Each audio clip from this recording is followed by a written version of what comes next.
Hola.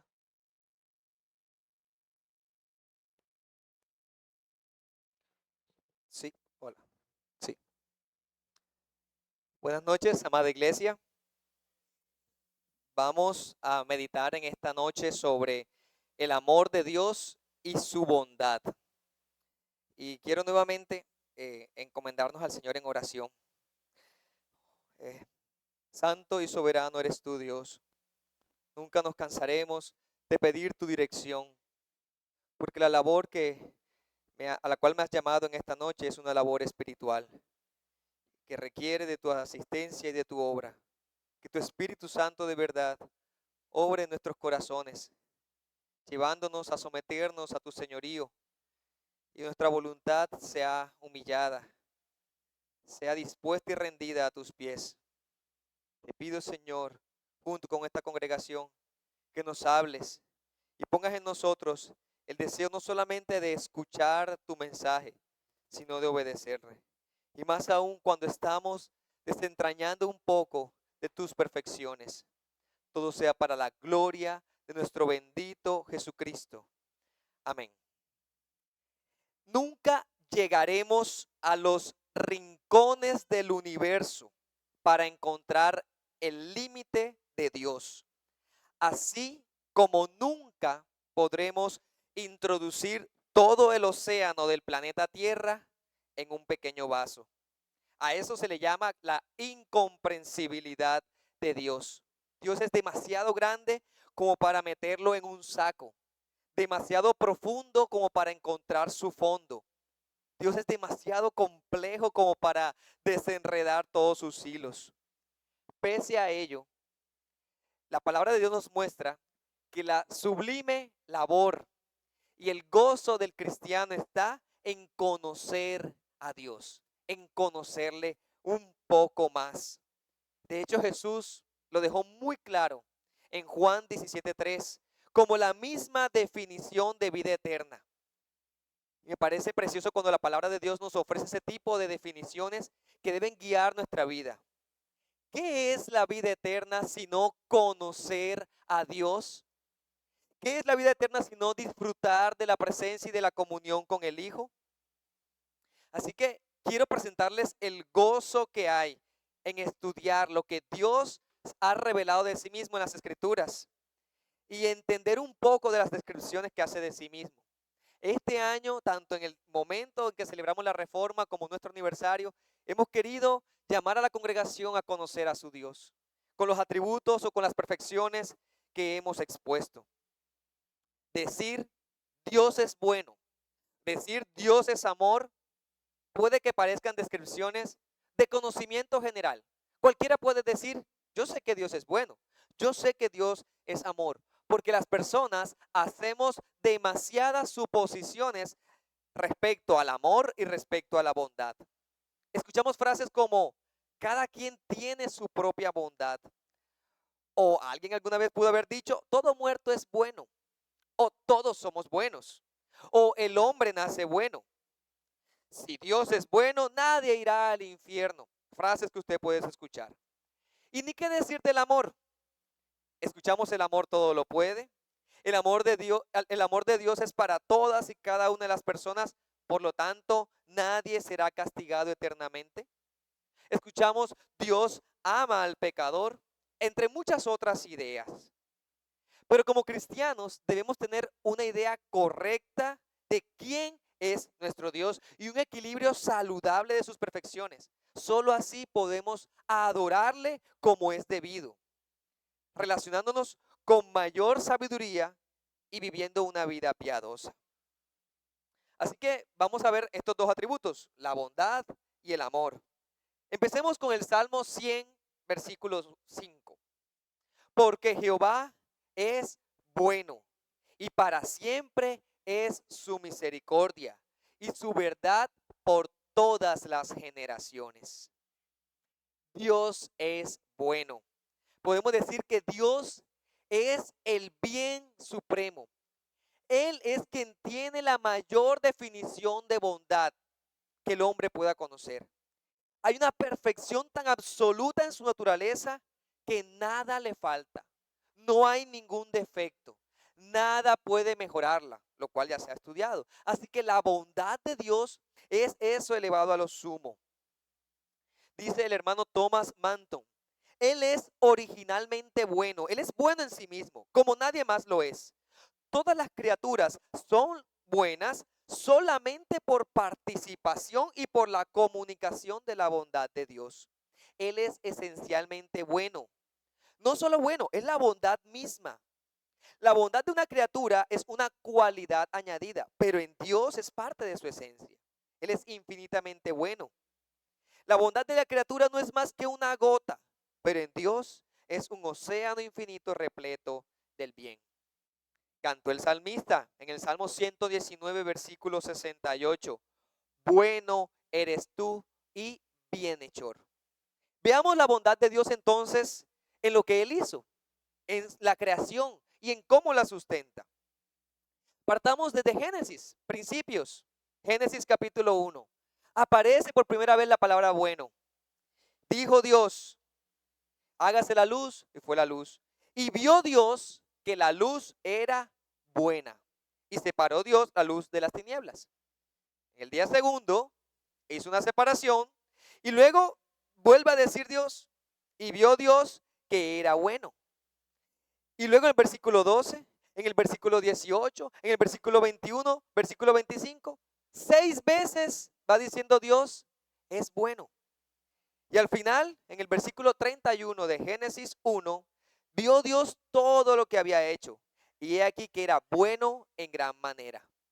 ¿A qué quiero llevarles? Que Dios es quien tiene la correcta definición de bondad y sus juicios son los que nos deben importar. Él declara y dice aquí, yo veo esto que he hecho y digo que es bueno. Yo tengo la autoridad para definir lo que es bueno. Y la definición que él tiene de lo que es bueno es lo que nos debe interesar. Él declaró, esto es bueno y así es. Y si Dios dice que algo es bueno, ¿quién puede afirmar lo contrario? Él da el veredicto. Él tiene la potestad. Pero pensemos incluso en la creación culme, el hombre. Arthur Pink dice al respecto, todo sobre la estructura de nuestros cuerpos atestigua de la bondad de nuestro Hacedor. Cuán adecuadas son nuestras manos para realizar su trabajo asignado, porque Dios es bueno. Qué bondad de parte del Señor al designar el sueño para refrescar el cuerpo que se ha cansado. Es parte de la bondad de Dios. Qué bueno es Dios y qué benevolente es su provisión para que nuestros ojos tengan párpados y cejas para su protección. Y sé que podríamos pensar y hacer la descripción de nuestro cuerpo y encontrar bondad y bondad. Cómo Dios nos dio características específicas que reflejan que Él es bueno, que no se escapó nada de su bondad. Pero no solamente pensemos en la parte física. Pensemos en la bondad de Dios cuando nos concede deleites. Por ejemplo, la belleza de lo natural. La belleza que usted pueda acercarse a una playa y contemplar lo que hay alrededor. Es porque Dios es bueno. O de ir al campo, poder respirar, llenarse de oxígeno, ensanchar sus pulmones. ¿Qué podríamos decir de las texturas? La variedad de texturas muestra de que Dios es bueno. ¿Qué podemos decir de los placeres del paladar y la gran variedad de sabores que podemos experimentar? Porque Dios es bueno. ¿Y qué pensamos de los colores? Toda la gama de colores tan variados y tan diversos, tan ricos que hay en la naturaleza que Él creó. Y de los olores, ¿qué decir? Cada vez más, el hombre que estudia estas cosas se queda asombrado de la capacidad de nuestro cuerpo de percibir todas estas cosas. ¿Y qué decir de la música? Y toda la belleza que hay detrás de ella.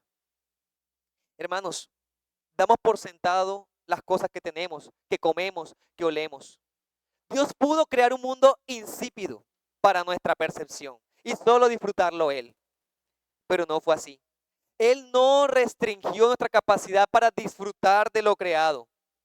Dios, porque es bueno, lo compartió con nosotros.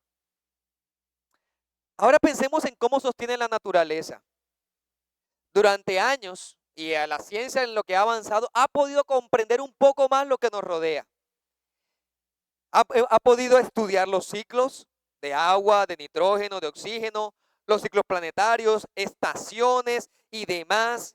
Estudiar las fuerzas naturales, las causas y los efectos. ¿Y cuál es la conclusión más lógica y apropiada y más acertada? Que Dios sustenta todas las cosas. Que nada se sale de los límites que Él ha puesto. ¿Por qué? Porque es bueno. Dice el Salmo 145 y 16. Los ojos de todos esperan en ti, y tú les das su comida a su tiempo. Abres tu mano y colmas de bendición a todo ser viviente. Eso es lo que hace nuestro Dios. Incluso Jesús mismo dijo en Mateo capítulo 5, versículos 44 y 45, hablándonos de amar a nuestros enemigos. Y dice, amen a sus enemigos, bendigan a los que los maldicen, hagan bien a los que los aborrecen, oren por los que los ultrajan y los persiguen, para que seáis hijos de vuestro Padre que está en los cielos. ¿Qué hace el Padre que está en los cielos? Hace salir su sol sobre malos y buenos, hace llover sobre justos e injustos. Aún a los que son enemigos de Dios, Dios en su bondad les concede los bienes terrenales, les concede los olores, las texturas y todo lo que hemos descrito. Y así seguirá siendo hasta que Él venga y hasta que su reino sea consumado. Él lo seguirá haciendo porque Él se deleita en compartir de su bondad. Y para testimonio incluso de los que le rechazan y le aborrecen, viste todas mis bondades y aún así no temiste, no tuviste temor de mí. La bondad de Dios se convierte entonces en un testimonio contra el pecador. Dice el Salmo capítulo 33, versículo 5. Él ama justicia y juicio, y de la misericordia de Dios está llena la tierra. Toda la tierra experimenta su misericordia. Y luego cuando dice eso, nos muestra cómo Dios sostiene su creación, el Salmo 33, pero también muestra cómo su providencia actúa incluso en la historia humana. Dios es el Dios de la historia y su benevolencia está marcada en que Él no permite que los hombres se destruyan a sí mismos. Él limita, Él restringe. Salmo 145, 9. Bueno es Jehová para con todos, y sus misericordias sobre todas sus obras. Hermanos, cuán bueno es para el corazón y para la mente humana que en los momentos de queja y en los momentos de angustia recordemos, porque para siempre es su misericordia, porque Jehová es bueno y para siempre es su misericordia. Esa es medicina para el alma, contemplar las bondades del Señor.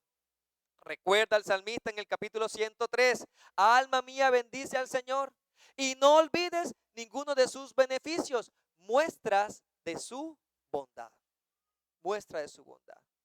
Aprendamos a usar la bondad del Señor como una herramienta de sanidad para nuestra alma hambrienta y sedienta. Pero, hermanos, si ya he mostrado que Dios es bueno en toda su creación, es bueno al sostenerla. Él ha dado leyes, pero son las causas que Él utiliza.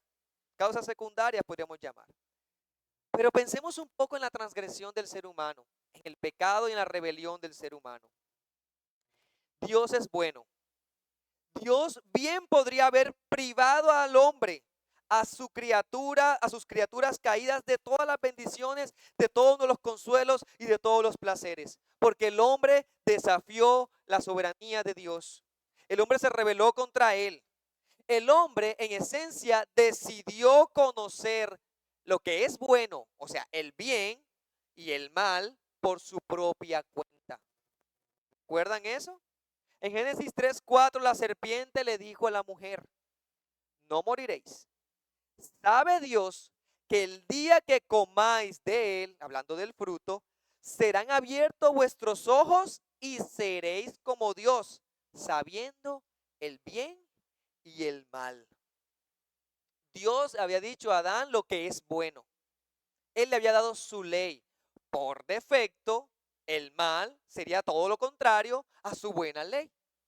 Pero a Adán y a Eva no les bastó con eso. Querían tener una propia definición de lo que es el bien y el mal, de lo que es bueno.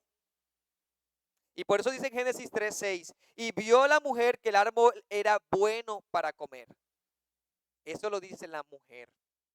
Y vio que era agradable a los ojos y árbol codiciable para alcanzar la sabiduría, diferenciar bien y mal. Tomó de su fruto, comió, dio también a su marido y comió así como ella. ¿Qué demostraron allí? No era suficiente lo que Dios había dicho como bueno y malo. No era suficiente. Dios no es tan bueno porque nos está restringiendo, nos está poniendo límites. ¿O cuántas veces nuestra mente caída o la mente caída que abunda llega a las mismas conclusiones? Vemos la bondad de Dios y lo que Dios ha dicho que es bueno, incluso en sus preceptos, en lo que Él dice de cómo vivir la vida cristiana y la vida piadosa, la vida de fe. Pero ¿qué hacemos nosotros? Dios no es tan bueno porque Dios no me da lo que quiero, Dios no me satisface. Esto no puede ser suficiente. Tiene que haber algo más, algo más. Y cuando lo que te satisface no es Dios y Jesucristo, hermano, ya no queda ninguna otra solución para tu problema grave, pecado, para el problema de raíz, porque has perdido la solución definitiva. Dios es bueno y su definición de bueno es la que vale. Y debes recordar entonces que no merecemos nada. Porque ¿qué es lo que merecemos una vez en rebelión? Morir fulminantemente. Esa es la paga por el pecado. Y si Dios decidiera ejecutar su juicio y nos matase, ¿qué tendríamos que decir? Que Dios es bueno. Que Dios es bueno. Porque Él fue muy claro. El día que de Él comieran, morirán. Y claro, sabemos que efectivamente murieron. El cuerpo empezó a degradarse. Ya no fue igual. Ya no gozarían de ese cuerpo eternamente o de la transformación que vendría finalmente después de la prueba. Pero tuvieron que empezar a experimentar los efectos de la muerte, tanto física y más aún la muerte espiritual, que empezaron inmediatamente a ver sus efectos, la separación de Dios, porque Él es bueno. Y a partir de eso, hermanos, se puede decir que se introdujo una especie de naturaleza mixta. Empezó de ahí en adelante la historia humana a experimentar la misericordia y el juicio, de lo cual ya se ha hablado aquí en conferencias anteriores. Hermanos, la mayor parte de nuestro tiempo estamos viviendo las misericordia y la bondad de Dios. Rara vez, en algunas ocasiones, es cuando experimentamos más días de enfermedad. Pero la mayor parte del tiempo podemos decir que gozamos de salud, porque Dios es bueno. Tampoco podemos poner en tela de juicio y cuestionar la benevolencia de Dios, porque existe el sufrimiento y la tristeza en este mundo. Porque si el hombre peca contra la bondad de Dios, lo que está haciendo es menospreciar la benignidad, la paciencia y su longanimidad. ¿Expresado en qué? Que Dios está dándole oportunidad al pecador y su bondad se manifiesta en darle oportunidad de arrepentimiento. Y todo aquel que sigue viendo la bondad de Dios, recibiendo aire que respira, que no le pertenece, tomando agua que viene de parte de Dios y no se humilla delante de Dios, lo que está haciendo es extender la paciencia de Dios, menospreciar su bondad. Todos los hombres están llamados a rendirse y humillarse ante Dios por su bondad. Y sigue diciendo el apóstol Pablo en la carta a los Romanos capítulo 2, versículos 4 y 5. Y si además por la dureza de tu corazón no has arrepentido, entonces vas a atesorar para ti ira para el día de la ira. ¿Y de quién será culpa? ¿La culpa será de Dios? ¿Sería Dios bueno si no castigara a quienes usan mal sus bendiciones, a aquellos que abusan de su benevolencia y pisotean sus misericordias?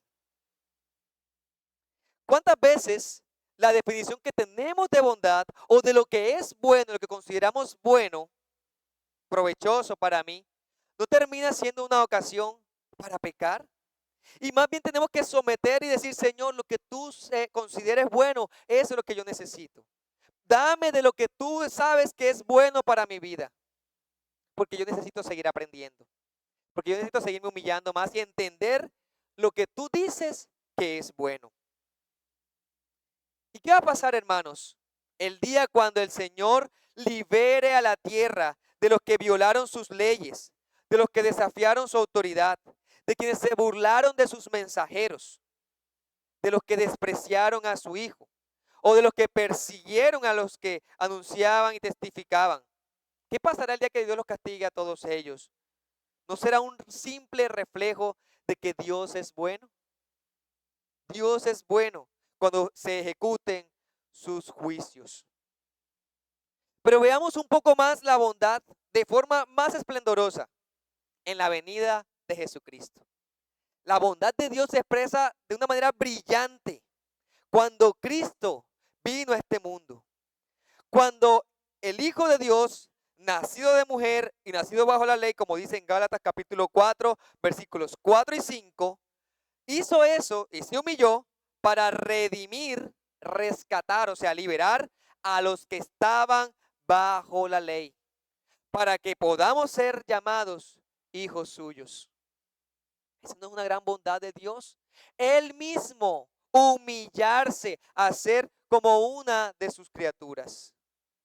Por eso es que podemos recordar el cántico de los ángeles en Lucas capítulo 2, versículo 14, esa multitud que se le aparecieron a los pastores. ¿Recuerdan lo que ellos decían? Gloria a Dios en las alturas y en la tierra paz, buena voluntad para con los hombres. La bondad de Dios se les ha manifestado, hombres, raza humana caída. Ha llegado el Salvador. Por eso es que cantan y pueden decirlo con todo gozo. La bondad de Dios es la vida de confianza que puede tener el creyente. Nunca dudes de su bondad para contigo, cristiano. Nunca dudes cualquiera que sea tu circunstancia. Porque debido a que su bondad permanece para siempre, no nos desanimamos. En el libro del profeta Nahum, un libro fuerte, un libro que anuncia la destrucción de Dios contra los pecadores, ninivitas. El capítulo 1 dice en el versículo 7, Jehová es bueno. Todos los capítulos de ese libro se dedican a mostrar la ira de Dios contra el pecado. Su justicia siendo eficaz a los hombres que le rechazan. Pero en todo eso, el Señor, como nos muestra en sus perfecciones, ese equilibrio maravilloso, dice, Jehová es bueno. ¿Y cómo lo expresa? Fortaleza en el día de la angustia y conoce a los que en Él confían. Él está irado contra el pecador. Nahum, todo el libro de Nahum se dedica a eso. Pero Él protege a los que confían en Él porque es bueno. Aun cuando estos que confían en Él estén atravesando el mayor momento de angustia, aun cuando experimente opresión a su alrededor, nunca debe olvidar, Jehová es mi fortaleza. Equilibrando todas estas cosas, su bondad es justa. Dios no puede ser injusto. Y por eso es que Dios no puede pasar por inocente al que es culpable. ¿Cómo Dios sería bueno y en su rol como juez, él como juez? ¿Cómo sería un buen juez absolviendo a los pecadores y castigando al inocente? ¿Será eso bueno? ¿O dejar que simplemente los transgresores no reciban su merecido? Y pregunta, en lo cual nos debe llamar y estremecer. ¿Quién de nosotros podrá levantarse y defender su propia bondad ante el tribunal de Dios? Es por eso que este va a ser el puente con el cual quiero que veamos el amor de Dios. Porque el amor de Dios nos ayuda a entender cómo Dios sigue siendo bueno, pero no nos castiga como culpables. Porque nuestra conciencia nos castiga, Nuestra conciencia nos puede acusar, pero las maravillas y las excelencias del amor de Dios nos ayudan a confiar en nuestro Dios. Entonces detallemos un poco más acerca de esta frase: Dios es amor. Primera de Juan capítulo 4 versículo 8 dice: el que no ama no ha conocido a Dios, porque Dios es amor. Debemos tener un sumo cuidado de no confundir esta frase con una especie de amable debilidad en Dios, como si Dios fuera una condescendencia, actuara con una condescendencia bondadosa. No estoy hablando de un mero sentimiento enfermizo que dependa o que sea conforme a lo que nosotros vemos de las emociones humanas. Es lo que podemos decir: todo el que ama, hermano, todo el que ama, todo el que usted ve que ama, eso es perfecto. La partícula que se utiliza aquí como es, Dios es amor, en muchas ocasiones se utiliza como con el signo igual. O sea, Dios igual al amor. Y si eso es así, por lógica, podría decirse al revés. El amor es Dios. Y allí hay un grave conflicto, porque podríamos estar distorsionando el mensaje y tener un concepto totalmente equivocado. Podremos llevar a ciertas conclusiones erróneas y por eso debemos tener definiciones claras al respecto. Podríamos pensar, no, como todo el amor es Dios, entonces cualquier expresión de amor que podamos observar, eso es Dios en los hombres. Pero no. Sproul lo explica un poco como si fuera una especie de hipérbole, como una expresión hiperbólica, por así decirlo. Es como decir que Dios es tan amoroso, que el amor es un atributo tan íntimo de su ser, tan grande y tan lleno en Dios, que es como si lo tomara todo, como si estuviese totalmente vinculado, como decir que Él es amor. A eso se refiere. Es un atributo tan evidente que a veces no se habla como atributo, sino como una de esas perfecciones de su propia naturaleza, porque lo impregna, porque todo está lleno en Dios de amor. Es como cuando Jesús dice: yo soy el camino, la verdad y la vida. Es mostrando: yo soy el camino. Una expresión para indicar que Él es el único lugar o medio por el cual podemos llegar a Dios, así mismo como la verdad o como la vida. Lo que quiero hacerles ver con esto es que el amor no es simplemente cualquiera de sus perfecciones que podemos mencionar. Es uno de los que impregna todo lo demás. Y el problema está en que cuando pensamos de esa manera, podemos confundir o tener la línea delgada de lo que la cultura nos presenta como ese amor superficial o las palabras de amor que se utilizan muy baratas. Un amor que se despoja de todo el carácter de Dios y que el hombre puede decir de que todo está sometido, todas las perfecciones están sometidas al amor de Dios. Si hacemos de Dios solo amor y lo demás allí sometido, estamos creando también un ídolo. Sería Dios despojado de la justicia, de su santidad, de su soberanía. Eso sería un Dios completamente disminuido. Más bien, hermanos, quiero que lo vean así. No es que Dios sea una parte soberanía, una parte justicia, una parte mutabilidad y una gran parte amor. No, no es la idea. Más bien tengo que pensarlo como todos en una mezcla maravillosa que solamente puede ser Dios en ella. Dios ser parte de ella en su esencia, en su naturaleza. Y el amor de Dios entonces se va a expresar en todos los demás atributos. Bien se ha dicho aquí, todos los atributos están interrelacionados y todos ellos contribuyen a un correcto entendimiento equilibrado de Dios. Por ejemplo, el amor de Dios es santo, porque Dios es santo. Y es que cuando hablamos de la santidad de Dios, hablamos de que es apartado, esa es una de las primeras definiciones, diferente de todo lo creado. Así que si entendemos que el amor de Dios es santo, entonces entendemos que esa expresión ágape utilizada allí es de un orden extranatural, extraterrestre, fuera de lo que conocemos. No es profano, es sagrado, es único, es un amor diferente a todo lo que usted conozca. Pero también Otro significado que nos muestra la palabra santidad es que implica pureza. Es un amor inmaculado, sin mancha, sin mezcla de maldad, sin capricho, sin egoísmo, sin pecado. Ese es el amor de Dios cuando hablamos así. Un amor fuera de todas estas cosas. Y lo más maravilloso, hermanos, que a la vez es retador, es que esa palabra que se utiliza, ágape, para hablarnos del amor de Dios, fuera de lo que este mundo conoce, es el amor que Él ha derramado en todos aquellos a quienes Él ha salvado. Ese amor fuera de este mundo es el que ha puesto en los creyentes, en todos los que han sido regenerados por Él. Y por eso es que dice en primera carta de Juan, capítulo 4, versículo 11, amados, si Dios nos ha amado así, y ese es el mismo juego de palabras que hablando de la definición esta que le estoy presentando de santidad, entonces también nosotros debemos amarnos unos a otros. O sea que el amor que expresan los cristianos es un amor fuera de este mundo, es un amor como el de Dios. Y por eso es que necesitamos entender más acerca de este amor.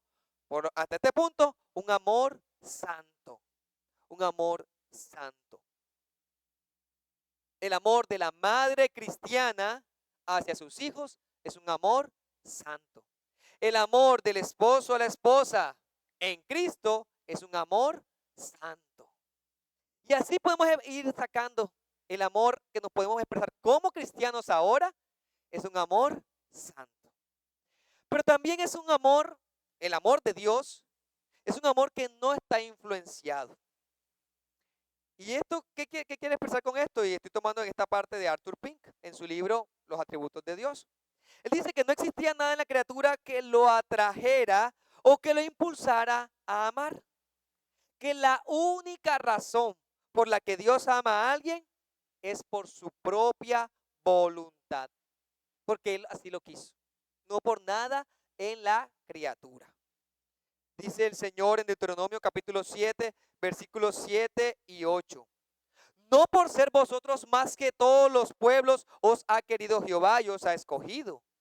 Vosotros erais el más insignificante de todos los pueblos, sino por cuanto Jehová os amó. Y también primera de Juan 4:19. Nosotros le amamos a Él porque Él nos amó primero. Hermanos, si Dios nos hubiese amado a cambio de nuestro amor, no sería espontáneo de su parte. Si Él previera que tú le vas a amar, entonces, bueno, por eso lo voy a amar, entonces ni siquiera habría esperanza para nosotros. Porque cuando no teníamos amor alguno por Él, cuando ni siquiera pensábamos en Él, es más, cuando le despreciábamos o rechazábamos sometiendo a su soberanía y a su voluntad, en Él nos amó. Él nos amó. Por eso podemos decir que su amor es un amor soberano, porque Él mismo es soberano. Él no está bajo obligación de nadie. Él es ley en sí mismo. Él actúa siempre conforme a su propia voluntad. Dice en Romanos capítulo 9, versículo 13, ese controvertido versículo, a Jacob amé, mas a Esaú aborrecí. Y cuando presenta esa declaración tan impactante, dice, ellos eran unos bebés o un feto en el vientre de su madre. Aún no habían nacido, no habían hecho ni bueno ni malo. Jacob no había estado buscando al Señor. Jacob no le amaba, tampoco Esaú. ¿Para qué? Para que el propósito conforme a esa elección soberana de Dios permaneciese. Para demostrar que Dios ama a quien Él quiere amar sin nada en la criatura que le estimule para ello. Nosotros no somos así. Nosotros amamos cuando vemos algo en la persona que nos llama la atención. Y por eso desplegamos todo nuestro amor. Nosotros tendemos más a eso. Influenciarle. Alguien nos brinda amor, nosotros damos amor y así. Alguien no me brinda amor, pues simplemente lo paso por alto y ya. Pero no, Dios no tenía ninguna razón por la cual amarte. Ninguna, ninguna. No había más razones en Jacob que en Esaú. Ambos tenían los mismos padres, nacieron gemelos, Dios amó a uno, aborreció al otro, a Dios le agradó. La pregunta, bien la mencionaron aquí en conferencias anteriores, no es por qué Dios castiga, por qué Dios derrama su ira sobre el pecador, sino Dios porque me ama. Dios porque me ama. Siendo yo como soy, siendo que ahora disfruto de su amor y las bondades de su amor para conmigo, y aún así quebranto su ley todos los días. Siendo que hoy disfruto de la comunión con Padre, Hijo y Espíritu Santo y peco. ¿Por qué Dios me ama? No debería hacerlo. Pero ¿sabes por qué te ama? Porque a Él le plació. Porque a Él le plació adoptarte como hijo suyo. ¿Alguna excelencia en ti? Ninguna. La mayor respuesta que podrías dar, hermano, es lo que dice el apóstol en Efesios 1, versículo 5. El puro afecto de su voluntad. De su voluntad. Y cuando entendemos eso, hermanos, y ahora vemos que el amor de Dios también es eterno, entonces eso debe aplastar nuestro orgullo. Dice Jeremías capítulo 31, versículo 3, que con amor eterno te he amado y por tanto prolongué mi misericordia. Qué bendición saber que el gran y santo Dios, el santo Dios, que ama santamente, amaba a su pueblo antes de que el cielo y la tierra fueran llamados siquiera a la existencia. Y estaba amándolos hasta el fin. Y podríamos decir que aún más allá de que este mundo sea consumado. El Señor, que una vez ha depositado su amor en ti, amado hermano, va a seguir amándote por toda la eternidad. Él no ama parcialmente. Él no es un amor que ponga, bueno, hasta aquí llegó. Él desborda su amor para con su pueblo, más allá de lo que nosotros podemos ver como un límite. Por eso, hermanos, es que también quiero resaltar que el amor de Dios es incomprensible, porque ninguna lengua puede expresar completamente la infinitud del amor de Dios y ni ninguna mente lo puede comprender. Efesios capítulo 3, versículo 14 al 19, el apóstol Pablo, consciente de esta verdad, le dice a los hermanos de las iglesias de Éfeso: por esta causa doblo mis rodillas ante el Padre de nuestro Señor Jesucristo, de quien toma nombre toda familia en los cielos y en la tierra. Pablo va a interceder. ¿Y cuál es la sustancia, el contenido de la oración de Pablo en favor de los Efesios? De los Efesios. Para que os dé, conforme a las riquezas de su gloria, ser fortalecidos con poder en el hombre interior por su espíritu. Ser fortalecidos con poder. Para que habite Cristo por la fe en vuestros corazones. A fin de que arraigados y cimentados en amor, seáis plenamente capaces de comprender con todos los santos cuál sea la anchura, la longitud, la profundidad y la altura, y de conocer el amor de Cristo que excede a todo conocimiento, para que seáis llenos de toda la plenitud de Dios. Eso puede ser una buena oración que usted puede elevar por sus hermanos. Ayúdanos como iglesia. Ayúdame, hermano, ayúdame, Señor, a comprender la longitud, la anchura, la profundidad y la altura de tu amor, porque si entiendo más de tu amor, entenderé ese amor santo, ese amor eterno, ese amor soberano, ese amor puro. Si entendemos más eso, hermanos, podremos estar más llenos de toda la plenitud de Dios. Podremos ser más maduros en nuestra vida cristiana y en nuestro caminar, comprender más del amor de Cristo. Dice el hermano John Brown: las ideas más extensas que una mente finita pueda enmarcar sobre el amor divino están infinitamente por debajo de su verdadera naturaleza, muy lejos.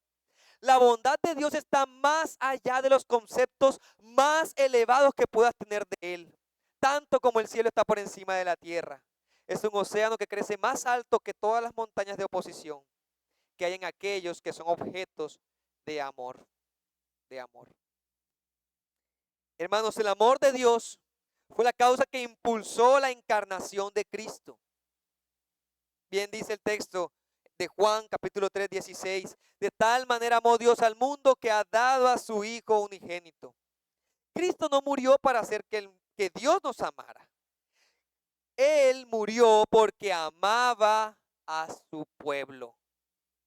Él nos amó cuando éramos sus enemigos y vino a este mundo a morir porque nos amó.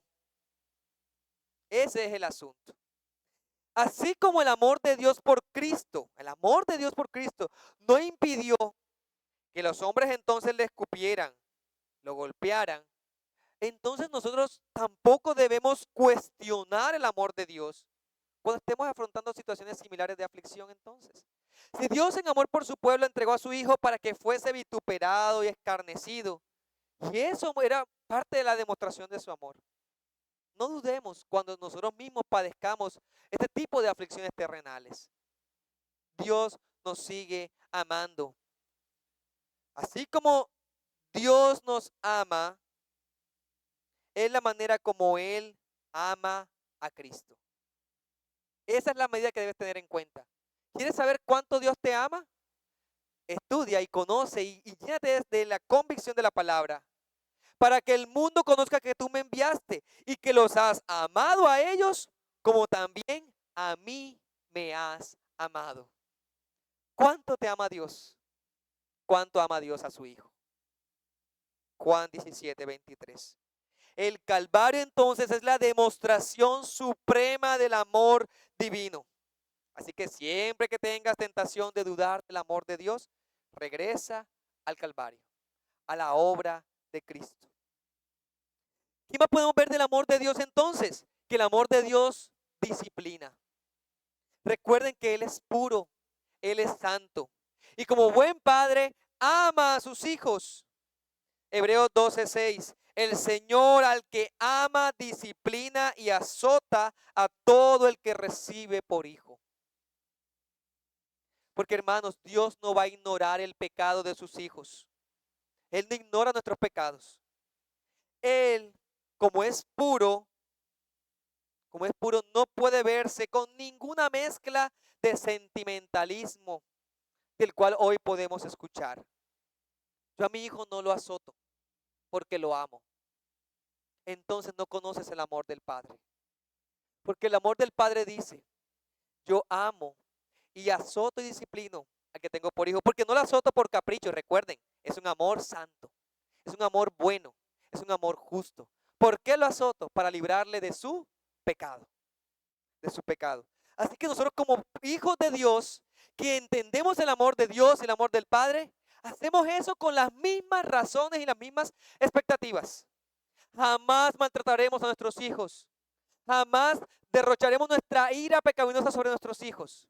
Al contrario, cada momento de disciplina será sabia, justa, santa y piadosa para quitar de mi hijo su pecado. Esa es una herramienta que Dios nos ha dado. ¿Por qué? Porque entendemos el amor de Dios. Y una arista más que quiero mencionar, porque sé que hay muchas cosas más que podríamos mencionar, hermanos. Y es que el amor de Dios es autocentrado. Es decir, Dios no hace nada por amor a nosotros en última instancia. Dios lo que hace y las demostraciones de amor que nos ha presentado es porque se ama a sí mismo. ¿Recuerdan el Salmo 23? Me guiará por sendas de justicia. ¿Por qué? Por amor de su nombre. ¿Él por qué te ama a ti, hermano? Porque tú estás en Cristo. El amor de Dios es firme en tu vida. ¿Por qué? Porque estás en Cristo. Porque Cristo te amó. Y Dios te ama en su Hijo. En su Hijo. Y si es seguro que Dios amará a su Hijo eternamente y a través de toda circunstancia, es seguro que te amará a ti. Gózate en saber de ese amor que hay del Padre con el Hijo.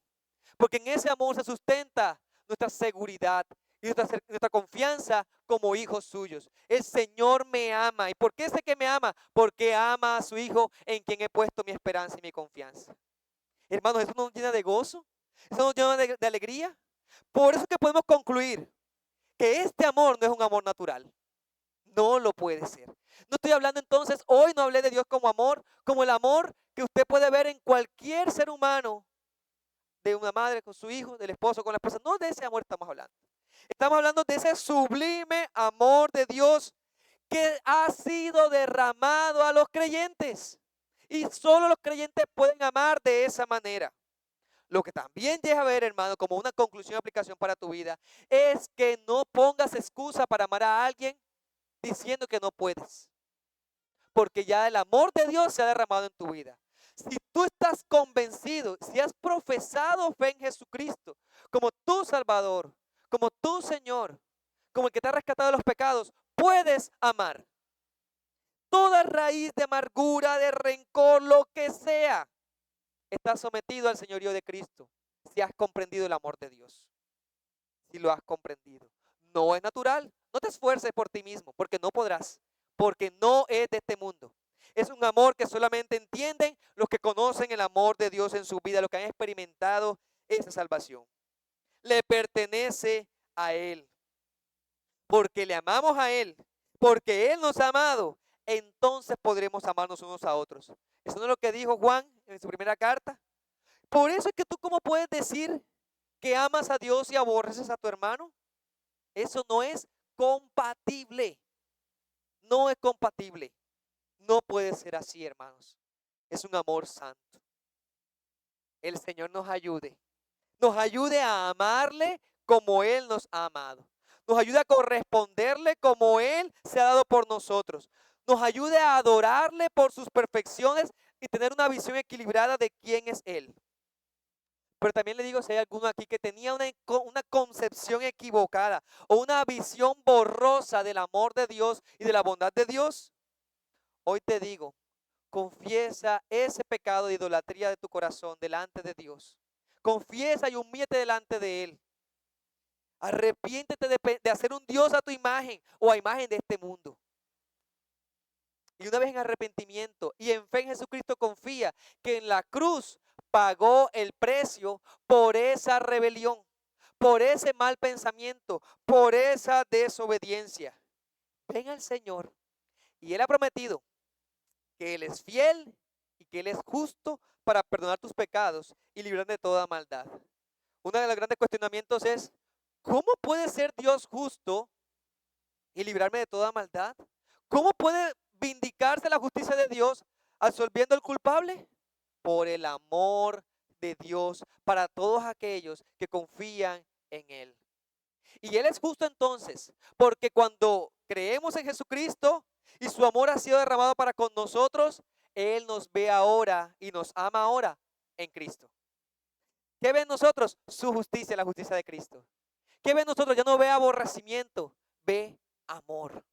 Y por eso ahora esta aplicación es para nosotros los hermanos, los que han creído en Jesucristo, los que han abrazado la fe en Él. Hermano, nunca dude del amor de Dios. Aférrate a Él. Y que esa concepción de cómo su amor se manifiesta en tu vida te guíe para amar a los demás. Para amar. Porque este mundo siempre habrán frustraciones, siempre habrá angustias, siempre habrán quejas, siempre habrán traiciones. Siempre habrán caídas y tropiezos. Pero el amor de Dios es un sostén firme para el alma. El amor de Cristo es quien nos afirma en Él. Sigamos conociendo más del amor de Dios. Que esto que acabo de expresar hoy sea ese pasaboca, sea ese llamado a degustar y conocer aún más y más y más de las abundantes riquezas del amor de Cristo para con su pueblo. Gloria sea dada a su nombre. Vamos a orar entonces por permitirnos comprender estas cosas. Oh Señor Dios, tú eres grande, sublime y eterno. Eres un Dios de amor, un amor santo, un amor bueno, un amor justo. Nosotros, en nuestra mente finita, una mente limitada, no alcanzamos a dimensionarlo. Pero con lo que nos has mostrado, te pido, Señor, en nombre de mis hermanos, que nos ayudes a comprenderlo aún más. Lo grande, lo excelso, lo sublime. Te rogamos, oh Señor, que nos permitas conocerte más. y romper todas las barreras que nuestro corazón pone para amar como tú nos has amado. A no poner excusas, a no quejarnos, a no decir que el otro es que el otro, a imitar tu amor, porque somos tus hijos. Oh Señor, ruego para que el amor de Dios se exprese en esta congregación. Y todo el que llegue a este lugar o comparta con nosotros pueda experimentar de una u otra manera tu amor en nosotros. Ayúdanos a comprender más tu bondad. Ayúdanos a anunciarlo a todo el mundo que necesita. Ayúdanos a ser amables, sencillos, pacientes para con todos. Y a comprender un poco más estas características tan gloriosas de tu amor. Oh Señor, este es el pueblo que te ama porque nos amaste primero. Ayúdanos a vivir siempre adorándote y sirviéndote por estas cosas. Y gracias también quiero dar, Señor, por toda esta serie de enseñanzas que hemos recibido acerca de tus perfecciones. Porque nos han ayudado a entender un poco más acerca de quién eres tú. Y así, Señor, vivamos una vida cristiana madura, de servicio, de adoración. Y se traduzca en evangelización, en santificación, en vidas que honren y alaben tu nombre. Señor, en tus manos encomendamos todas estas cosas para la gloria del bendito Jesucristo. Amén y amén. Los invito